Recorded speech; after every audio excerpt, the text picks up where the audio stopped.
January 20th, 1944. Attu Island, Alaska. Lieutenant James Caldwell stood before a radio crackling with static, holding orders that would either make him a hero or send him to a military prison for the rest of his life. The order was simple: eliminate all enemy holdouts, no prisoners. But what Caldwell did next in temperatures that could freeze a man's breath in midair would change how two nations remembered World War II. This is the true story of 23 American soldiers and 18 Japanese fighters who became something no one expected. Brothers in ice. 48 hours earlier, Private Thomas Garrett, a 20-year-old farm boy from Minnesota, was digging a snow trench when he heard something that made his blood run colder than the -40 wind. Not gunfire, not artillery, but the sound of water rushing beneath ice. The same sound he'd heard the day his father drowned in Lake Superior. Tom dropped his shovel hands shaking. But this time it wasn't grief that froze him.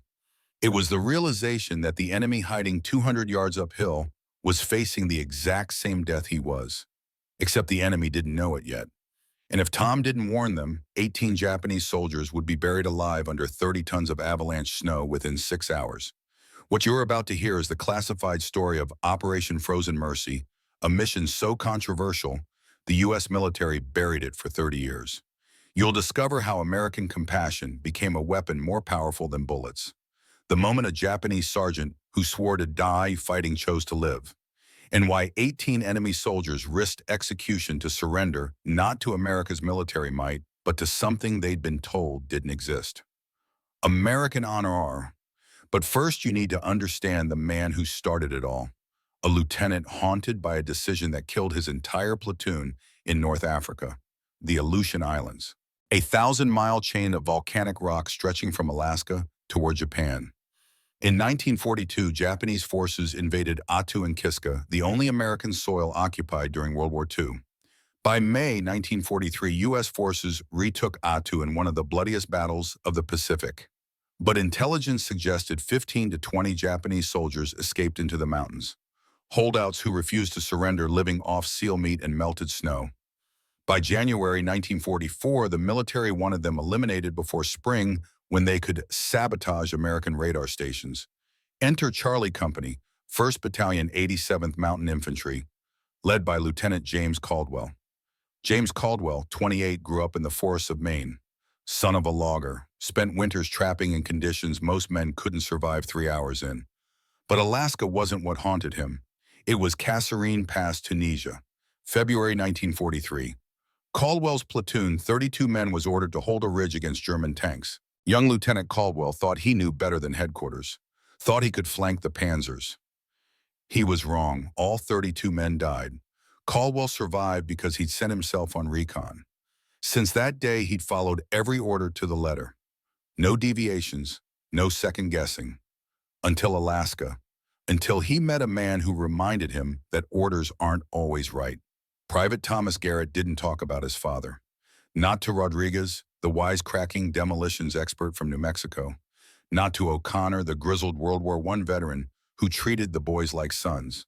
Not even to Sergeant Singh, the medic, who seemed to know everyone's wounds seen and unseen.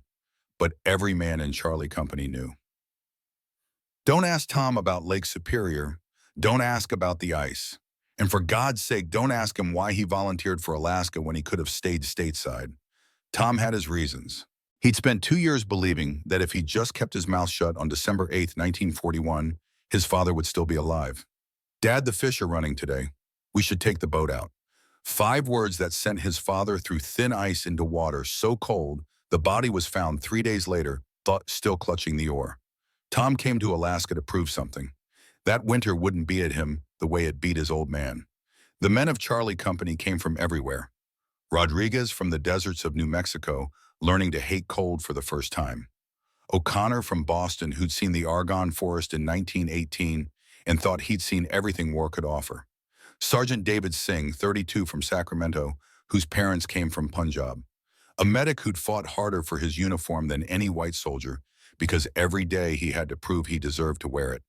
Private Michael Whitfield, 19, from Houston, who'd never seen snow before boot camp and still wasn't sure it was real. And Corporal Samuel Rodriguez, 25, who made jokes to hide the fact that he'd lost 2 brothers at Guadalcanal and woke up screaming 3 nights a week.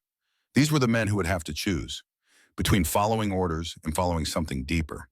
But 3 miles north in caves carved into frozen mountainside, another group of men was making their own choices. Sergeant Kenji Takahashi, 26 years old, sat in darkness so complete that the only light came from a single candle stub melting into a pool of wax on the cave floor. Around him, 17 men. Boys, really. The youngest was 17, the oldest 34.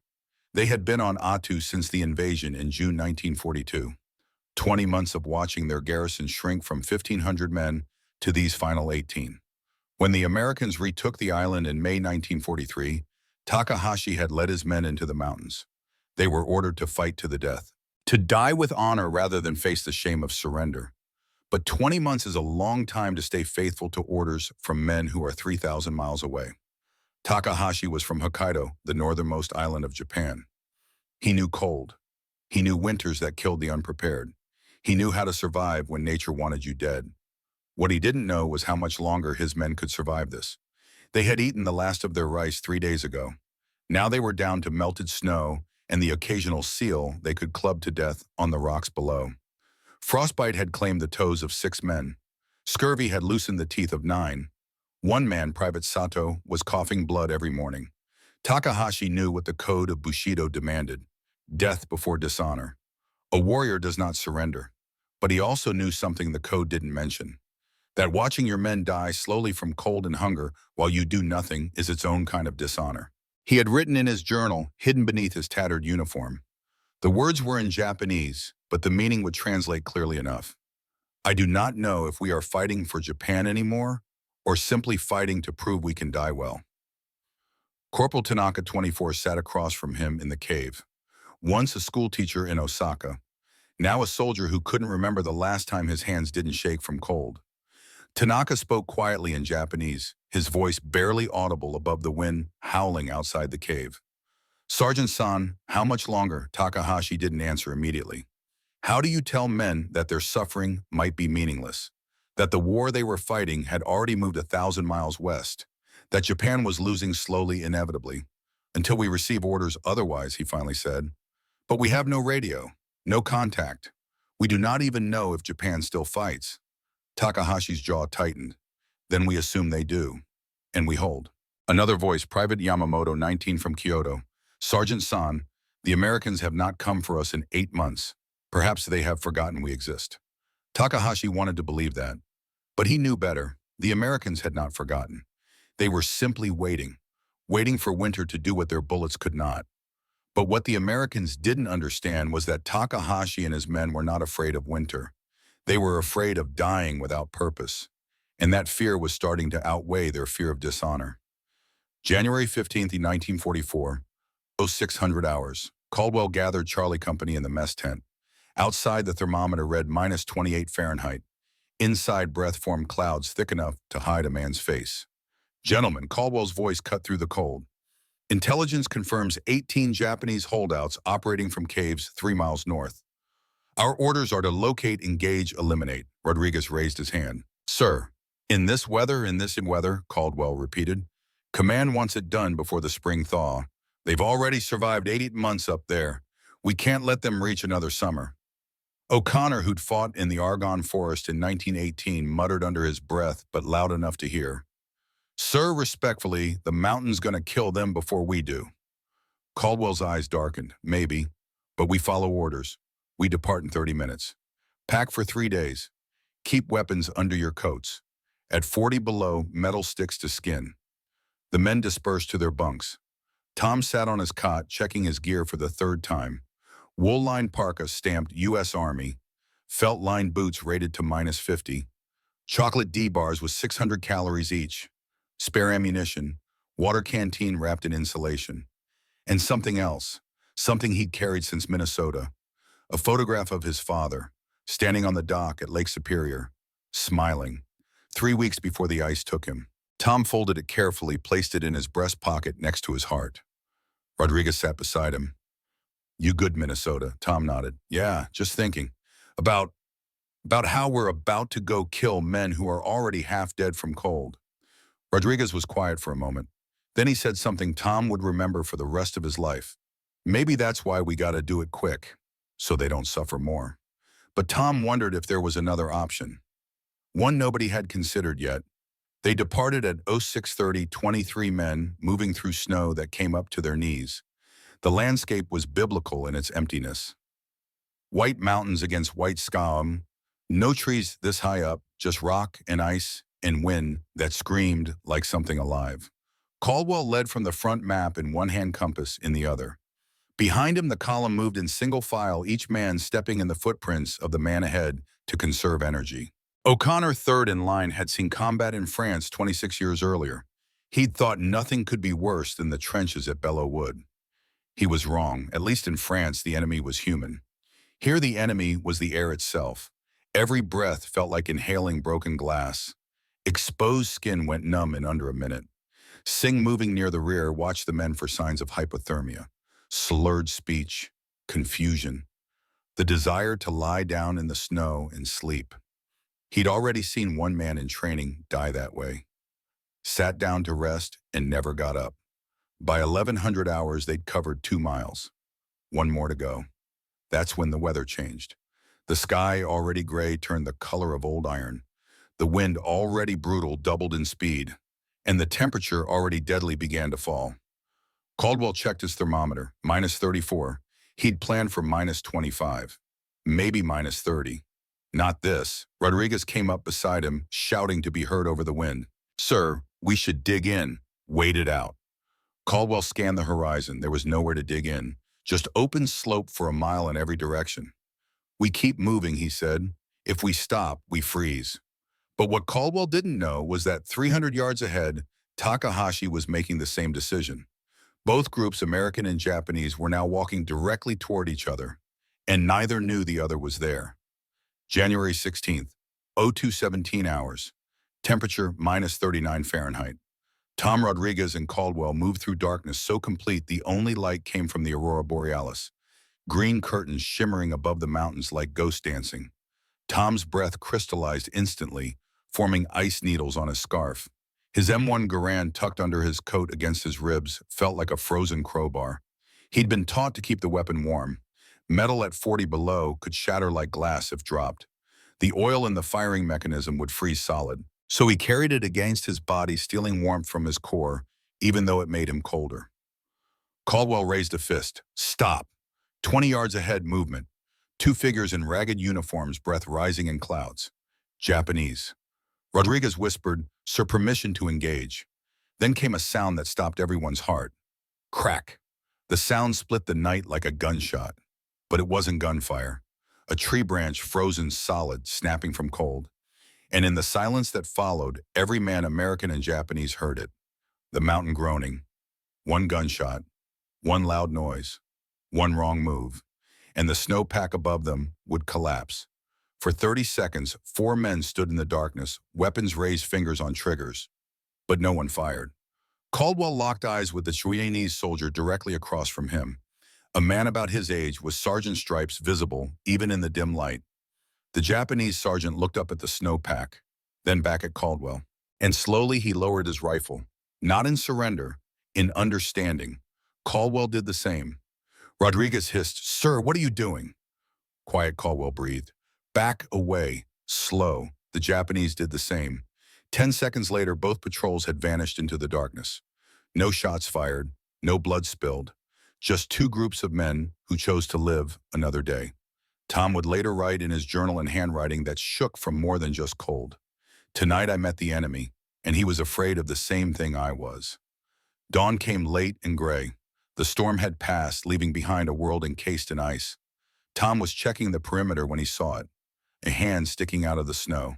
Not American, Japanese. The soldier was maybe 17. Hypothermia stage 3. Lips blue. Eyes rolled back. Skin the color of old newspaper. Tom yelled for Singh. O'Connor arrived first. Looked down at the dying boy. Spat into the snow, the saliva freezing before it hit the ground. "Leave him," O'Connor said. "He'd do the same to you." Tom hesitated. The boy's hand twitched. Still alive. Barely. Tom made a decision that would change everything. He pulled the boy out of the snowbank. "Kid, what the hell are you doing?" O'Connor snapped, his voice sharp with anger and something else. Fear, maybe. Fear of what kindness might cost them. He's 17, Tom said quietly. He's the enemy. He's dying. Singh arrived, dropped to his knees, started checking vitals. His hands moved with the precision of a man who'd done this 100 times. Pulse weak. Core temp maybe 85 degrees. We don't warm him up in 10 minutes, he's gone. Caldwell walked over, stared at the boy, at the photo slipping from his pocket. A family portrait. Mother, father, 2 little sisters. All of them smiling. All of them unaware that their son, their brother, was dying on a frozen island 3,000 miles from home. Sir Tom said quietly, "Your call." For 5 seconds, Caldwell said nothing. He thought about Kasserine Pass, about 32 men who died because he'd made the wrong choice. He thought about his orders: eliminate all enemy holdouts. He thought about the fact that this boy, this enemy, was someone's son. "Get him to the tent," Caldwell said finally. "Warm him up. When he wakes, we question him." O'Connor's face hardened. "Sir, this is a mistake," maybe Caldwell replied. "But it's my mistake to make." They carried the boy to the medical tent. Singh worked fast, stripping off the frozen uniform, wrapping him in 3 American wool blankets, the kind stamped with U.S. Army in black letters. Rodriguez heated water over a small stove. They fed the boy warm broth from a sea ration can, 1 spoonful at a time. Tom watched the whole thing, watched color slowly return to the boy's face, watched his breathing steady, and he thought about his father, about how nobody had been there to pull him from the ice. 2 hours later, the Japanese boy opened his eyes. He stared at the Americans in pure terror. Singh tried broken Japanese. "Daijobu. We no kill." The boy trembled. Tom held out a Hershey's chocolate bar. The boy stared at it like it was poison. Tom broke off a piece, ate it, smiled, then offered it again. Slowly, with shaking hands, the boy took it. And when that first bite of American chocolate hit his tongue after 8 months of starvation, something inside him broke. He started to cry. Not from fear, from relief.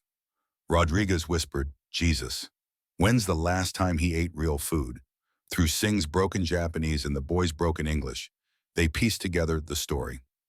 18 men left, no food for 4 days. Sergeant refuses to surrender. Bushido code. But men are dying. And then the boy said something that changed everything. His voice was weak, but the words were clear. "Yuki Nabiku. Tonight." Singh's face went pale. "Avalanche. He's warning us about an avalanche." Tom looked at Caldwell. "Sir, if he's right, we need to move. Now." But Caldwell was thinking about something else. If the avalanche hits tonight, it won't just bury us. It'll bury them too. Rodriguez frowned. "So we let it. Problem solved." Caldwell shook his head slowly. "No, that's not war. That's murder." Sir O'Connor said carefully, "They're the enemy." Caldwell looked at the boy, at the chocolate on his lips, at the tears on his face. "Are they?" he asked quietly. And in that moment, Lieutenant James Caldwell made a decision that would define the rest of his life. "We warned them," he said. The tent went silent. Sir Rodriguez said slowly, "They'll think it's a trap, I know. They might shoot us on sight." "I know." O'Connor stepped forward. "Lieutenant, I've been in combat for 26 years. I've seen a lot of stupid decisions. This might be the stupidest." Caldwell met his eyes. "Probably. But I've also seen what happens when good men do nothing, and I won't let that happen again." Tom spoke up. "I'll go with you, sir." Singh nodded. "Someone needs to translate, even O'Connor." After a long moment sighed, "God damn it. Fine, but I'm bringing my rifle." Caldwell turned to the Japanese boy. "What's your name?" The boy whispered something. Singh translated, "Hiroshi. His name is Hiroshi." Caldwell knelt beside him. "Hiroshi, we're going to save your friends, but we need your help. Can you tell us where they are?" Hiroshi looked at him with wide eyes, confused, disbelieving. Why he whispered in English. "Why you help?" Because Caldwell said simply, "That's what Americans do." And with those words, the war on Attu Island changed forever. They walked toward the enemy under a white flag, Tom's undershirt tied to a branch, flapping in wind that could strip skin from bone. 50 yards from the Japanese position, a voice barked in English. Sharp, clear, educated, "Stop. One more step. We fire." Caldwell raised his hands. "We're not here to fight." "Then why are you here, Lieutenant?" The voice belonged to the sergeant from last night, the man who'd lowered his rifle when the mountain groaned. He stepped into view, rifle aimed, face carved by cold and hunger, eyes that had seen too much death and were prepared to see more. Sergeant Kenji Takahashi, 26 years old, from Hokkaido, a man who'd sworn to die rather than surrender, but also a man who looked exhausted, not from battle, from survival. Caldwell met his gaze and held it. That snowpack. He pointed at the ridge above them. It's unstable. If it comes down tonight, it'll bury both our camps. We need to work together to divert it, or we all die. Takahashi's eyes narrowed. The rifle didn't waver. Why warn us you could wait? We die. You live. Because I've seen enough men die for no reason, Caldwell said quietly. This is war. Men die. Not like this. Not buried alive while I watch. Takahashi studied him. The silence stretched long enough that Tom could hear his own heartbeat pounding in his ears. Then Takahashi spoke again. You are lying. This is trick. Tom stepped forward before Caldwell could stop him. He pulled out the photograph from Hiroshi's pocket. The one with the family, mother, father, 2 sisters. This your guy, Tom asked. He tried to warn us. Collapsed 50 yards from our camp. We saved him. Takahashi's face went pale. The rifle lowered slightly.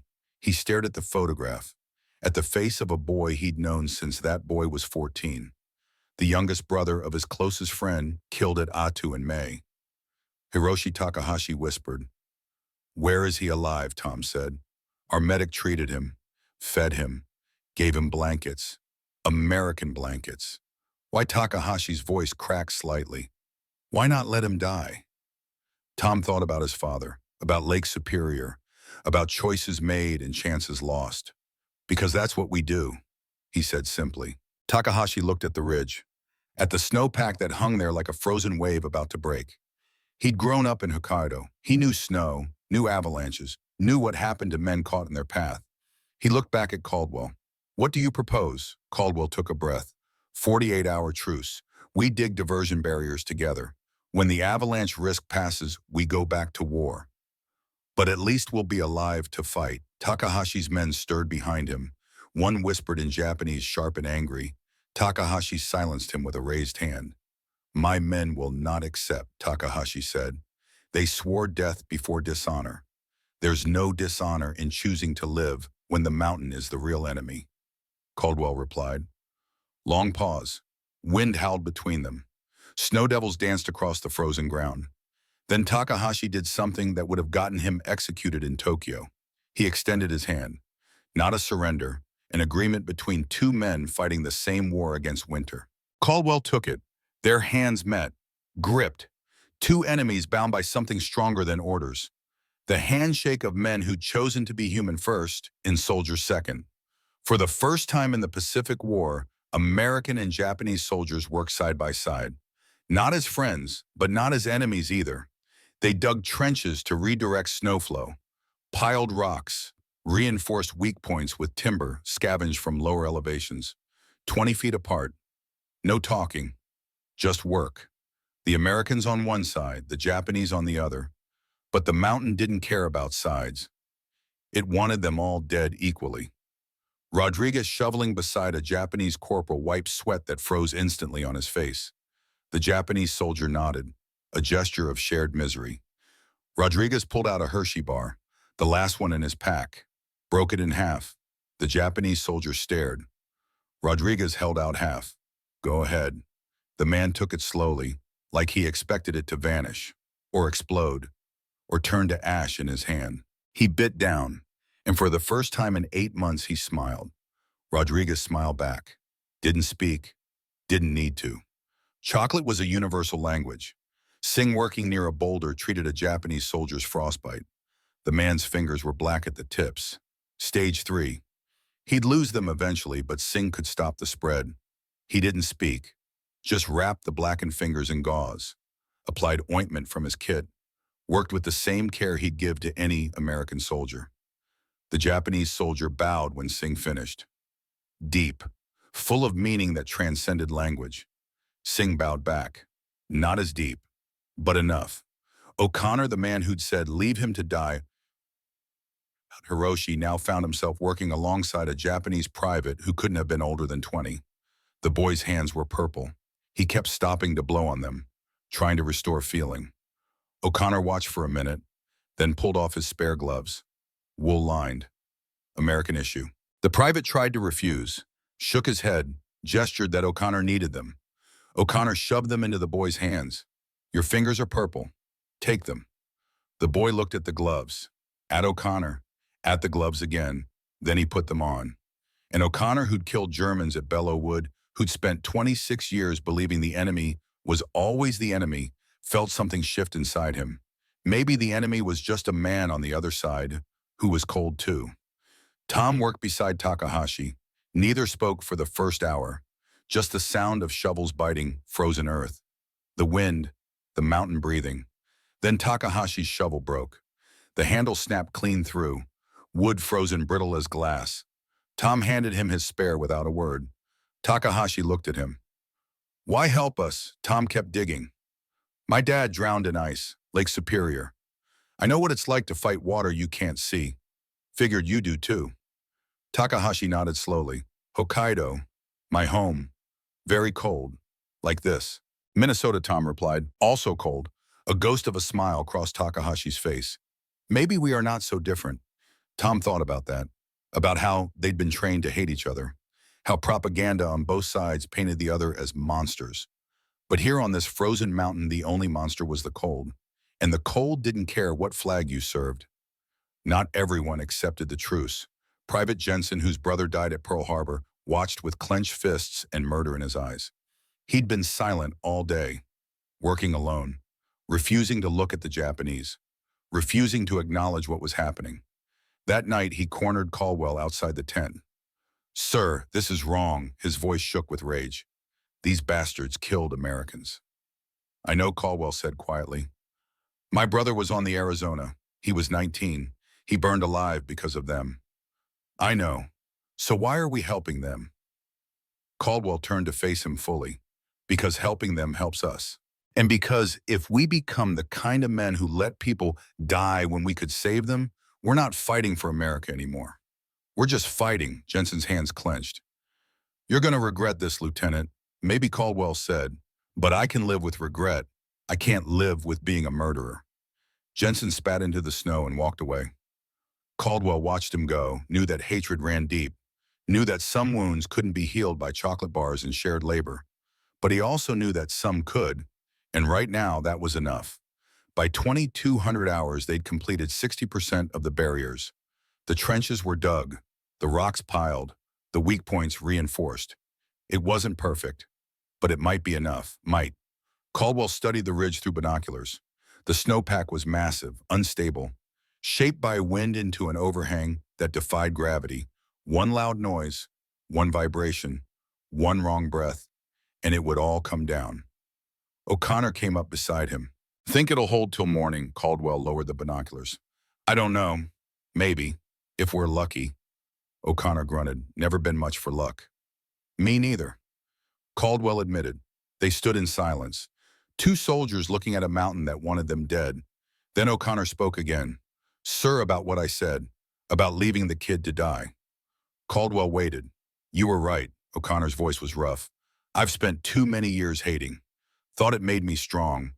But watching these men work together, I realized something. What's that hate's easy? It's kindness that takes guts. Caldwell smiled faintly. Took you long enough to figure that out. Yeah, well, I'm old. I'm slow. But both men knew, in war learning compassion wasn't weakness. It was the hardest thing a soldier could do. January 18th, 02:30 hours. Tom woke to a sound like thunder, but there were no storms. The sky was clear, stars visible through the tent flap, just rumbling, deep, low. Coming from the mountain itself, he scrambled out of his sleeping bag, grabbed his coat, stumbled outside into cold so sharp it felt like breathing knives. Caldwell was already there, staring at the ridge. It's early, he whispered. We're not ready. The snowpack was moving, not falling yet, but shifting, settling. The sound of 1,000,000 tons of ice and snow deciding whether to stay or go. Tom felt his heart hammering, felt the same fear he'd felt on Lake Superior, the fear of nature making choices that humans couldn't control. Sir, what do we do? Caldwell's jaw tightened. Wake everyone. Americans and Japanese. Get them to high ground. Now, Tom ran. Rodriguez was already moving. O'Connor, too. Singh grabbed his medical kit. On the Japanese side, Takahashi was shouting orders. His men moved fast. Disciplined, even in panic they moved like soldiers. Both groups ran for the high ground. The ridge to the east, the only place that might be safe. And then the mountain made its decision. Crack! The sound was like the world breaking in half. The entire ridge face broke free. 30 tons of snow and ice roaring downhill at 60 miles per hour.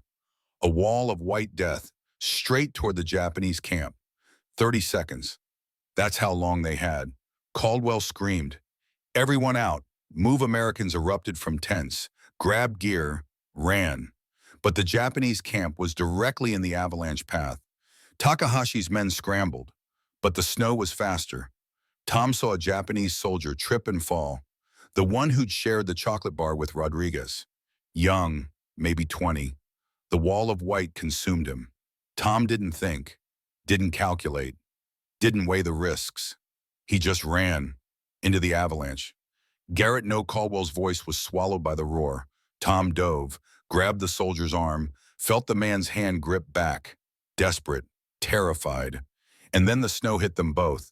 Everything went white, silent, cold beyond cold. Tom couldn't breathe, couldn't see, couldn't tell up from down. This was how Dad died, trapped under ice, alone, the weight pressed down, crushing, final. Tom's lungs screamed for air. His vision started to fade, dark spots dancing. This is it, he thought. This is how I die. But then hands, digging, pulling. Tom erupted from the snow, gasping, choking, alive. Takahashi was holding him. The Japanese sergeant had dug him out with bare hands. Around them, American and Japanese soldiers were digging side by side, pulling out the buried. No orders, no hesitation, just men saving men. Rodriguez hauled out a Japanese corporal. Singh pulled out 2 privates. O'Connor and a Japanese soldier worked together to free a man trapped under a boulder. The avalanche settled. The roar faded. The mountain went quiet. When the count was done, the numbers were grim. American casualties, 2 dead, 5 injured. Japanese casualties, 3 dead, 4 injured. But 15 men, both American and Japanese, were alive because of the barriers they'd built together. And another 12 were alive because former enemies had dug them out. Singh worked on a Japanese soldier with a crushed leg. The bone was shattered. The man was screaming. Singh gave him morphine, American morphine, from American supplies, meant for American soldiers. But Singh didn't hesitate. Pain was pain, suffering was suffering. Rodriguez shared his sea rations with starving Japanese privates. Beef stew, crackers, fruit cocktail. The Japanese ate like they couldn't believe it was real. And Caldwell and Takahashi sat side by side on a boulder looking at the destruction. "Your man Takahashi," said quietly. "He ran into avalanche to save my soldier." "Yeah," Caldwell replied. Why Caldwell thought about Kasserine Pass, about 32 men who died, about the weight of guilt he'd carried for 2 years. "Because that's what Americans do," he said. "We don't leave people behind, even if they're not ours." Takahashi was silent for a long moment. Then he spoke in Japanese. Singh nearby translated quietly. He says, "In Japan we are taught Americans are devils, cruel, without honor. But today I see devil is only in my leader's words." Caldwell looked at him. "And what do you see when you look at us?" Takahashi met his eyes. "I see men who choose mercy when they could choose murder. I see strength I was told did not exist." That night Takahashi gathered his men. 15 faces stared back, hollow-eyed, frost-bitten, starving. He spoke in Japanese. Singh, listening from a distance, translated for Caldwell later. "We have food for 2 more days. The Americans have enough for weeks." Corporal Tanaka, the man who'd accepted Rodriguez's chocolate, spoke. "Sergeant San, they saved our lives. They are still the enemy," Takahashi said, but his voice lacked conviction. "Are they?" Tanaka gestured to his bandaged leg treated by Singh. "The enemy does not share medicine. The enemy does not risk death to pull you from snow." Another soldier spoke. If we attack them now after this, we are not samurai. We are murderers. Takahashi closed his eyes. He thought of Bushido, of honor, of dying before surrender. But he also thought of the American private who'd run into an avalanche to save a Japanese boy. And he thought about what was more honorable, to die for a code or to live to protect the men who trusted you. He had no answer yet, but he knew the question was changing him. January 19th, 1400 hours. The radio crackled to life for the first time in 4 days. Headquarters, Charlie Company report status. Caldwell picked up the receiver. His hand shook. HQ, this is Charlie Actual. Enemy contact established. 18 hostiles located. Excellent. The voice was crisp, professional, distant. Initiate termination protocol. Caldwell looked out the tent flap at Takahashi sharing a cigarette with O'Connor. At the Japanese boy, 17 years old, laughing at Rodriguez's broken Japanese. At Singh teaching a Japanese medic how to treat frostbite. Charlie Actual, confirm order received. Caldwell's voice was steady. HQ, I am requesting permission to accept enemy surrender instead. Static. Then sharp. Negative. Charlie Actual, orders are eliminate, not capture. Confirm compliance. HQ, these men saved American lives during an avalanche. They are willing to surrender peacefully. Lieutenant Caldwell, the voice turned hard. You are ordered to eliminate all enemy combatants. This is not a negotiation. Caldwell looked at his men, at the Japanese, at the mountain that had tried to kill them all, and he made a choice. He turned off the radio. O'Connor, who'd been listening, went pale. Sir, you just disobeyed a direct order. I know, Caldwell said quietly. They'll court-martial you. I know, you could go to prison. I know. Caldwell met his eyes. But I won't massacre men who chose honor over fanaticism. I won't become the thing we're supposed to be fighting against. Rodriguez stepped forward. Sir, we're with you, Singh nodded. Whatever happens, Lieutenant, you did the right thing. Even Jensen, standing in the corner, said nothing. His silence was consent. Caldwell walked outside, found Takahashi on the ridge staring at the sunset. My orders are to kill you, Caldwell said without preamble. Takahashi didn't flinch. I expected this. I'm not going to follow them. Now Takahashi turned. You will face court-martial. I know. Why risk this? Caldwell met his eyes. Because this war will end someday. And I want to remember that I stayed human. Takahashi studied him for a long time. What do you propose surrender? I'll testify that you saved American lives, that you chose honor over fanaticism. My men, Takahashi said slowly, they believe surrender is dishonor. Then we tell a different story, Caldwell replied. We say the mountain defeated you. Not America, not me. The mountain. You can surrender to nature without losing face. Takahashi was silent. The wind howled. The sun sank lower, painting the snow red and gold. If I do this, he said finally, one condition. Name it. You tell them we surrendered because we respected American honor. Not because we feared American guns. Caldwell extended his hand. Deal. They shook. 2 enemies. 2 warriors. 2 men who chose mercy over war. That night, Takahashi addressed his men in Japanese. His voice carried across the frozen camp. We have fought with honor. We have survived the impossible. But the mountain has defeated us, not the Americans. Tomorrow we surrender, not in shame, but in recognition that there is no honor in starving to death when men offer us life. The Americans have shown us something our leaders said did not exist. An enemy with compassion. If we die here, we prove nothing. If we live, we carry this truth back to Japan. That honor is not only found in death. His men were silent. Some wept, some nodded, all understood. The war for them was over. But the hard part was just beginning. January 20th, 1944. 0800 hours. 15 Japanese soldiers stood in a line, not kneeling, standing. Takahashi stepped forward, removed his sword, the blade his grandfather had carried in the Russo-Japanese War. The blade he'd sworn would never be surrendered. He handed it to Caldwell, not in defeat, in trust. We surrender to the mountain, he said clearly in English. And to the men who showed us there is strength in mercy. Caldwell accepted the sword. The weight of it felt heavier than steel. It felt like responsibility, like the burden of doing the right thing when the right thing could destroy you. Then Caldwell did something unprecedented in the Pacific War. He saluted, a full military salute, crisp, respectful, the kind you give to a fellow officer, to an enemy. The Japanese stared, mouths open, eyes wide, then one by one they saluted back. Takahashi first, then Tanaka, then every man in the line. Two nations at war saluting each other on a frozen mountain. Rodriguez whispered to Tom, "Did that just happen?" Tom, thinking of his father, of the avalanche, of the choice to run into danger, nodded slowly. "Yeah, I think we just ended a war." But not everyone saw it that way.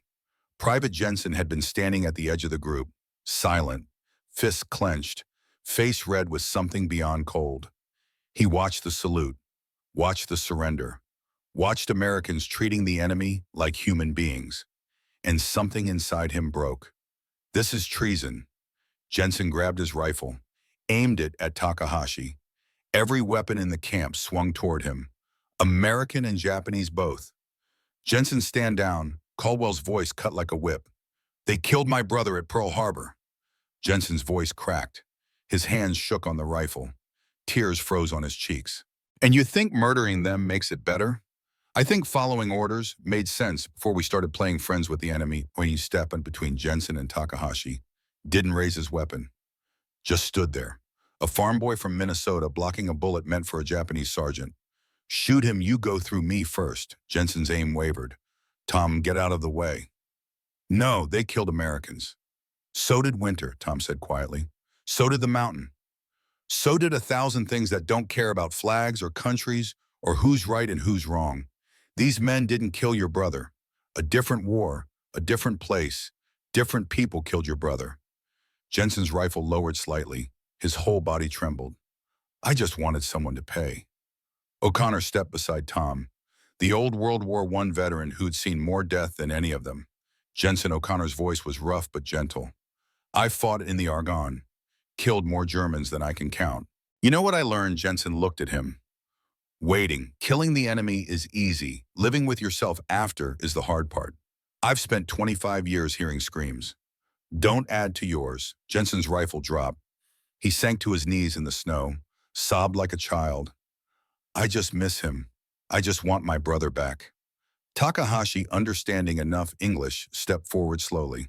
He bowed, deep, full of remorse that transcended language.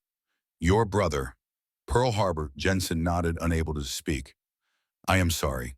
Takahashi's English was broken but sincere. "War makes monsters of all of us. But today we choose to stop being monsters." Jensen looked up at him, at the enemy, at the man who represented everything he'd been trained to hate. And something shifted. Not forgiveness, not yet, but maybe the beginning of it, maybe the first step toward healing. The helicopters came at 1100 hours, black dots against white sky, growing larger, louder. Major Brooks stepped out into the snow, coat crisp, boots polished. A man who'd spent the war behind desks, not on mountains. He saw 18 Japanese soldiers, alive, standing beside Americans. His face turned the color of raw meat. "Lieutenant Caldwell," his voice could have frozen mercury. "Explain, now." Caldwell stood at attention. "Sir, enemy holdouts located. Mutual survival situation necessitated temporary cooperation. Avalanche resulted in casualties on both sides. Enemy force subsequently surrendered. You were ordered to eliminate, not negotiate." "Yes, sir. So why are they alive?" Caldwell met his eyes, didn't blink, didn't waver. "Because, sir, these men saved American lives, and I will not murder men who chose honor over fanaticism." Brooks's hand went to his sidearm. "You're under arrest for insubordination, dereliction of duty, possible treason." Sir Tom stepped forward. "Permission to speak." Denied private. Brooks didn't even look at him. "These men dug me out of an avalanche." Tom's voice cracked with emotion. "I would be dead if Sergeant Takahashi hadn't pulled me out with his bare hands." Rodriguez joined in. "They shared their last food with us, sir." Singh stepped forward. "They carried our wounded when we couldn't." O'Connor, the oldest soldier there, the one who'd fought in 2 wars, spoke with quiet authority. Sir Lieutenant Caldwell did what any good officer would do. He saved his men. Even Jensen, eyes red from crying voice hoarse, said the hardest thing he'd ever said. Sir, the lieutenant did the right thing, even if it cost him everything. Brooks stared at them, at soldiers defending their officer, at Americans standing shoulder to shoulder with the enemies they'd been sent to kill. Takahashi stepped forward, spoke in careful English. Major San, your lieutenant is most honorable man I meet in war. He could kill us. Easy. He choose mercy. This is true American strength. Brooks's face twisted. You're telling me you surrendered because he was kind? I surrender because he proved my leaders wrong. They say Americans are weak, cruel, without honor. He showed me Americans are strong because they have mercy. Brooks looked at Caldwell, at the Japanese, at his own men, all defending their lieutenant, at the sword in Caldwell's hands, a symbol of surrender that looked more like respect. I'm still reporting this, Brooks said finally. His voice had lost some of its edge. But I'll include their testimony. He turned to leave, then stopped, looked back. Lieutenant, one more thing. Sir, I hope to God you're right about this. Because if you're not, they'll hang you. Caldwell's voice was steady. I know, sir. But I'd rather hang for showing mercy than live, knowing I committed murder. Brooks walked back to the helicopter, climbed in. The rotor spun faster. As it lifted off, Rodriguez let out a breath he'd been holding for 5 minutes. Think we just dodged a bullet, Arnt? Caldwell shook his head. No, the bullet's still coming, just slower. That night before the prisoners were transported south, Tom sat beside Takahashi under a sky full of stars. Thank you, Tom said, for pulling me out. Takahashi nodded. You ran in to save my man. I only returned favor. I was scared the whole time. Thought I'd die like my dad, but you did not. No. Tom smiled for the first time in days. I didn't. Maybe I've been fighting the wrong enemy all along. Takahashi looked at the stars. In Japan, we say the mountain does not care who climbs it. It tests all the same. Tom thought about that. The mountain didn't kill his father because it was evil. It killed him because it was a mountain, nature, indifferent, impartial. And Tom had spent 2 years hating winter when he should have been respecting it. When this war ends, Tom said, if you make it home, tell your family you met an American who learned to stop being afraid. Takahashi smiled, a real smile. And you tell yours you met a Japanese who learned mercy is not weakness. They sat in silence after that. 2 soldiers, 2 men, 2 humans who'd found something on a frozen mountain that most people spend their whole lives searching for. Understanding. 3 weeks later, Caldwell stood before General Thompson, commander of the Alaska Defense Command. He expected a court-martial, prison, dishonorable discharge, his career destroyed. Instead, the general was reading a file, thick, full of testimonies. Lieutenant. The general's voice was gravelly but not unkind. I've read Major Brooks's report and testimonies from 15 Japanese POWs and your entire squad. Caldwell stood rigid. Sir, I can explain. You disobeyed a direct order. Yes, sir.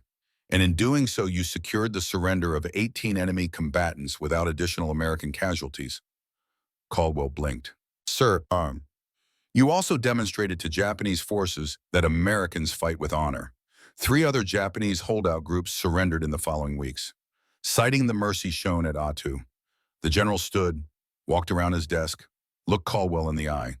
Major Brooks has been reassigned. His understanding of command decisions in extreme circumstances was found lacking.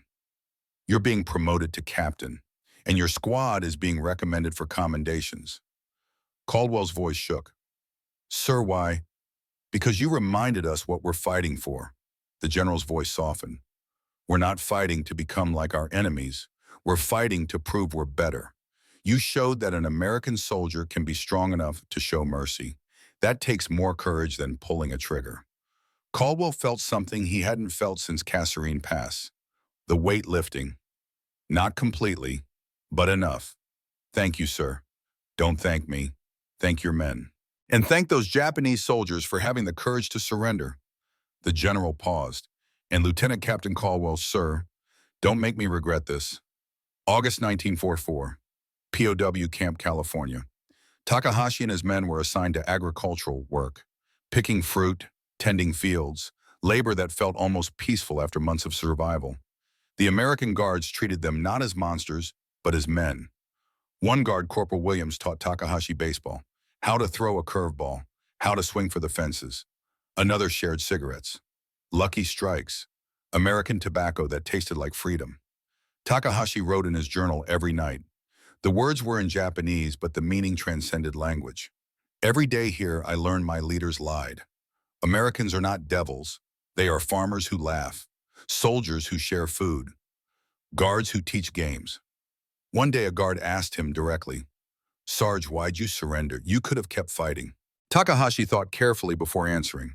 "I met a lieutenant who valued my life more than his career. I could not fight a nation that produces such men." The guard nodded, didn't understand completely, but understood enough.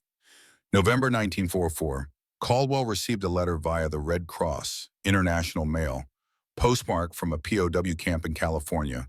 It was written in careful English, every word chosen precisely.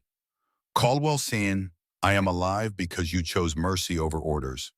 My men are alive because you saw us as human. When this war ends, I will return to Hokkaido. I will tell my children I met an American who taught me that strength is not in domination, but in compassion. Thank you for letting me live to be a father. I hope we meet again. Not as enemies, but as men who survived the mountain together. Kenji Takahashi." Caldwell folded the letter carefully, placed it in his breast pocket next to his heart. And for the first time since Kasserine passed, since 32 men died, because of his mistake, he slept without nightmares. May 1945, Lake Superior, Minnesota. Tom stood at the dock where his father died. The ice had melted. It was spring. Water lapped gently against wooden posts. His mother stood beside him. Gray hair, tired eyes, but proud. "You're different," she said quietly. "Yeah.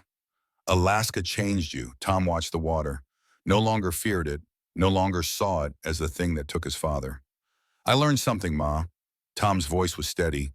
"Dad didn't die because I told him to go out. He died because that's what water does. It doesn't care, it just is. And I spent 2 years hating winter, hating myself, until I met people who taught me you can't fight nature. You can only respect it and survive it together." His mother squeezed his hand. "Your father would be proud." Tom nodded. He'd carry guilt for 3 years, carried it like a stone in his chest. But in Alaska, in -40 cold, surrounded by enemies who became brothers, he'd finally learned to forgive himself. The war ended. The prisoners went home. Life moved forward. But some stories don't end when the fighting stops. July 1984, Sapporo, Japan. Caldwell, now 68, stood at the train station. Gray hair, weathered face, a cane for the knee that never quite healed after Alaska. He'd received a letter 6 months earlier. "Caldwell-san, I am 66 now. My children are grown. I own a small farm in Hokkaido. Would you visit? I wish to show you the man you saved became a good father." Caldwell brought Tom, now 60, a forest ranger in Minnesota, still strong, still carrying the memory of a mountain in Alaska. The train arrived. Doors opened. Takahashi stepped off. Gray hair, weathered face, a limp from the avalanche. They recognized each other instantly. 40 years vanished in a heartbeat. Takahashi bowed, deep, respectful. Caldwell extended his hand. They shook. Then, surprising both of them, embraced. "You came?" Takahashi whispered. "Of course," Caldwell replied. "We survived a mountain together. That makes us brothers." Takahashi's farm overlooked mountains, snow-capped, like Alaska but gentler, more forgiving. His children greeted them. 3 sons, 2 daughters, grandchildren running between the adults. Takahashi introduced them with pride. "This is the man who let your father live." The eldest son, a doctor, bowed deeply. "My father told us you chose mercy when you could have chosen violence. Our family exists because of your courage. Thank you." That night, over sake and grilled fish, Takahashi asked the question he'd waited 40 years to ask. "Do you regret it? You could have been general by now." Caldwell smiled. "I made captain. That's enough. And I sleep well. Can't say that about most generals," Tom added. Looking at Takahashi with genuine warmth, "Sir, you taught me something. That courage isn't about killing. It's about knowing when not to." Takahashi raised his cup. "To the mountain, the enemy we both defeated." They drank. 3 old men, former enemies, now family in a way that transcended blood. Takahashi's granddaughter, 8 years old, asked in careful English, "Grandfather, were you scared?" Takahashi looked at her, then at Caldwell, then at Tom. "Yes," he said honestly, "very scared. But these men showed me that being scared and being brave are not opposites. You can be both." The girl nodded solemnly, like it made perfect sense. Maybe to children it did. Operation Frozen. Mercy was classified until 1975. Why? Because it challenged the narrative of total war, of dehumanizing the enemy, of victory through violence alone. But here's what it proved. In 1944, 18 Japanese soldiers surrendered because an American showed them mercy. In the following weeks, 47 more Japanese holdouts surrendered across the Aleutians, all citing American honor. By war's end, over 200 Japanese POWs had been taken alive in Alaska, a region where command expected zero surrenders. Why? Because word spread. Americans don't torture. They share food. They treat wounds. They see you as human. After the war, 14 of Takahashi's men settled in America. They became farmers, shopkeepers, teachers, fathers. One, Corporal Tanaka, who'd shared chocolate with Rodriguez, opened a restaurant in Seattle. It's still there today, run by his grandson. On the wall hangs a photograph. Tanaka and Rodriguez, 1944, shaking hands in the snow. Two men who'd been trained to kill each other, choosing friendship instead. The photograph is black and white, faded, but the message is crystal clear. Mercy is stronger than hate. What does this story teach us? In 1944, a lieutenant was given a choice. Follow orders and become a killer, or follow his conscience and risk everything. He chose mercy, and in doing so, he saved lives, changed hearts, ended a cycle of hate. Today, we face similar choices. Not in war, maybe, but in how we treat people we're told to hate. People who are different. People we're told are the enemy. Caldwell taught us the real enemy isn't the person across from you. It's the voice inside that says they're less than human. Takahashi taught us honor isn't in dying for a lost cause. It's in living with integrity. And Tom taught us the only way to conquer fear is to face it with compassion. James Caldwell passed away in 1998, age 82, surrounded by family. At peace. Kenji Takahashi in 2001, age 83, in his home in Hokkaido, his children and grandchildren at his bedside. At Caldwell's funeral, Takahashi's eldest son read a letter his father had written years before. "Tell them I lived 56 extra years because an American saw me as a man, not a monster. Tell them mercy is not weakness. It is the highest form of strength." Tom Garrett is still alive, 98 years old, living in Minnesota near Lake Superior. Every winter he visits the dock where his father died, not to mourn, but to remember. That he survived the cold because he stopped fighting it alone. That he found brothers on a frozen mountain in Alaska. That mercy, not violence, is what makes us human. Last year, a reporter asked Tom what he remembered most about Alaska. Tom thought for a long moment, then smiled. "I remember being terrified. I remember being so cold I thought I'd die. I remember hating the enemy. And then I remember the moment I realized the enemy was just a man who was cold too. And everything changed." The reporter asked if he had any regrets. Tom shook his head. "Only one. That it took a war to teach me what my father tried to tell me all along." What's that? That the worst storms in life aren't the ones outside. They're the ones we create inside ourselves. Fear, hate, guilt. And the only way to survive those storms is to let other people help you. Even if they're supposed to be your enemy. The greatest American value isn't military might. It's not technological superiority. It's not economic power. It's mercy. The strength to see the humanity in everyone, even those we're told to hate. That's the lesson of the Frozen Front. That's the story of Charlie Company and 18 Japanese soldiers who became brothers on a mountain in Alaska. A story that reminds us 40 years later, 80 years later, that the choice to be human is always ours. And it's always the right choice, even when it costs everything, especially when it costs everything, because that's what makes us American, not the flag we carry, but the values we live. And mercy, compassion, courage to do what's right, even when it's hard, those are values worth fighting for.